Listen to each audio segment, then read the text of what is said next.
Patrick Jagou, Sentier d'auteur, la Jagou d'émission littéraire produite en partenariat avec la Société des auteurs savoyards.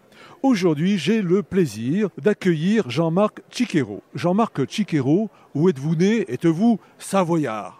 Je ne suis pas savoyard, on va dire malheureusement peut-être, mais enfin je suis d'origine italiano-corse, puisque mon père est né à Bastia, mon grand-père aussi, mon arrière-grand-père aussi, et mon arrière-arrière-grand-père est né à Chiavari, en Italie. Donc en Savoie, je suis un petit peu du pays, quoi, quand même. Hein.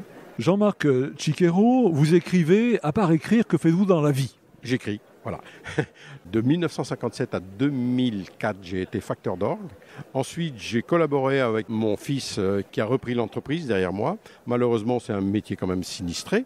Donc, il a abandonné. Et moi, par la force des choses, les aides que j'apportais à l'entreprise aussi.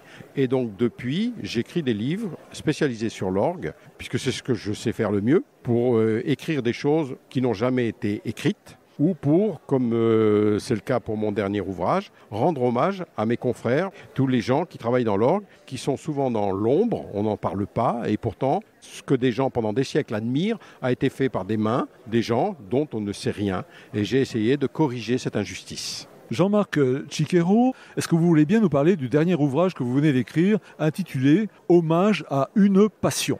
Alors, ce livre, comme je le disais précédemment, a été voulu pour corriger une injustice et parler de tous ces gens. Alors, c'est un travail de 5 ans. J'ai réuni 6500 personnes, dont beaucoup vivent encore. Et je raconte au minimum où ils ont été formés, leur âge évidemment, enfin la période où ils ont vécu pour ceux qui sont décédés.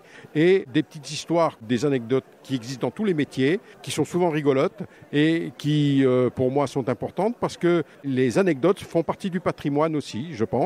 Donc, j'ai voulu refaire vivre tous ces gens pour qu'on en parle et que quand la personne qui rentre dans une église voit un orgue, sache que derrière, il y a des équipes de gens passionnés qui travaillent très très bien et qui font vraiment un travail de passion dans un complet anonymat. Voilà, donc c'était le but de ce livre.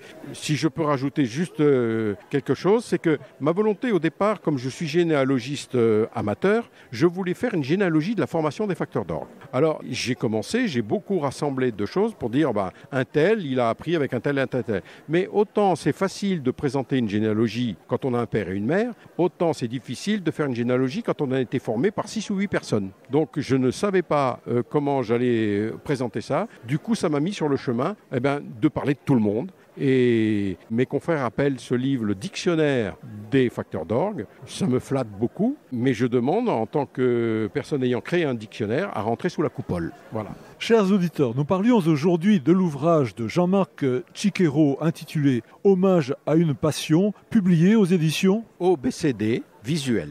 Jean-Marc Tchiquero, je vous remercie. Voilà, Sentier d'auteur, c'est fini pour aujourd'hui. Arvi les amis, et à la semaine prochaine, si ça vous dit. Au revoir et merci beaucoup de votre visite.